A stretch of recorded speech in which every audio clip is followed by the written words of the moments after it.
இன்று தமிழ்நாட்டின் வரலாற்று நகரமான திருவாரூரைச் சுற்றி அமைந்துள்ள ராமருக்கு அர்ப்பணிக்கப்பட்ட 5 புனிதமான பண்டைய கோயில்களான பஞ்சராம க்ஷேத்திரங்களின் கண்கவர் உலகத்திற்குள் நாம் பயணம் செய்ய இருக்கிறோம். இந்தியா முழுவதும் 2000க்கும் மேற்பட்ட ஸ்ரீராமர் கோயில்கள் உள்ளன என்பது உங்களுக்கு தெரியுமா?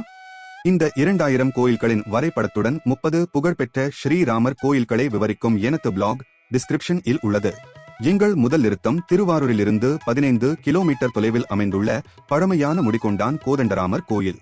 இலங்கைக்கு செல்லும் தனது பயணத்தின் போது ராமர் பரத்வாஜ முனிவரின் ஆசிரமத்தில் தங்கியதாக புராணங்கள் கூறுகின்றன. ராவணனை வென்ற பிறகு ராமர் முனிவரின் இருப்பிடத்திற்கு திரும்பினார்.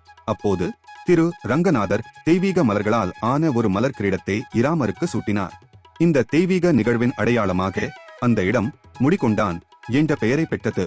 அதாவது கிரீடம் சூடிய இடம் என்பதை குறிக்கிறது. அடுத்து நாம் செல்வது திருவாரூரிலிருந்து 20 கிலோமீட்டர் தொலைவில் அமைந்துள்ள ஆதம்பார் கோதண்டராமர் கோயில். இந்த அமைதியான சிறிய கோவில் இராமாயணத்தில் உள்ள பொன்மான் காட்சியுடன் நெருக்கமாக தொடர்புடையது.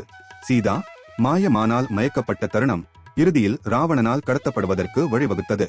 ஆதம்பாரில் தங்க மானின் சிலையையும் ராமர், சீதா, லட்சுமணன் மற்றும் ஹனுமானின் அழகான வெண்கல சிலைகளும் உள்ளன. அடுத்து புனிதமான குடமுருட்டி நதிக்கரையில் அமைந்துள்ள பருத்தியூர் கோதண்டராமர் கோயிலுக்கு செல்கிறோம். 19ஆம் நூற்றாண்டின் இந்த கோயில் சிறந்த பக்தரான பருத்தியூர் ஸ்ரீ கிருஷ்ண சாஸ்திரியால் கட்டப்பட்டது மற்றும் ராமரின் பிரமிக்க வைக்கும் வெண்கல சிலை உள்ளது.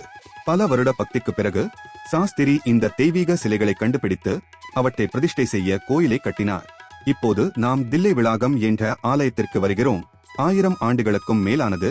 வரலாறு மற்றும் தெய்வீக மகிமையும் நிறைந்தது. கோதண்டராமரின் கம்பீரமான நின்ற சிலையால் மிகவும் பிரசித்தி பெற்றது. இங்கு இராமர் தனது வில்லில் ராமசரம் என்று பதிக்கப்பட்ட ஒரு அம்பை பிடித்திருக்கும் நிலையில் நிற்கிறார். அந்த அமைப்பே கண்கொள்ளாத சிறப்பு.